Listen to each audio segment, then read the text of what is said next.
بسم اللہ الرحمن الرحیم۔ میرے عزیز دوستو، آج ہم حدیث نمبر 13 کو پڑھیں گے۔ حدیث نمبر 13 میں دنیا مومن کے لیے قید خانہ اور کافر کے لیے جنت ہے۔ الدنیا سجن المؤمن و جنت الکافر۔ الدنیا سجن المؤمن و جنت الکافر۔ ترجمہ: دنیا مومن کے لیے قید خانہ اور کافر کے لیے جنت ہے۔ دنیا مومن کے لیے قید خانہ اور کافر کے لیے جنت ہے۔ تشریح میں کچھ اس طرح لکھا گیا ہے: دنیا کی زندگی مومن کے لیے قید خانے ہونے کا کیا مطلب؟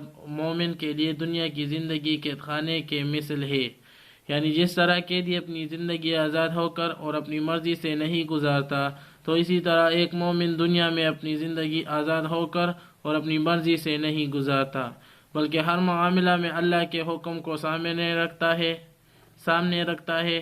یا مطلب یہ ہے کہ قیدی جیل خانے میں جی نہیں لگاتا اور اس کو اپنا گھر نہیں سمجھتا، تو اسی طرح مومن بھی دنیا میں جی نہیں لگاتا۔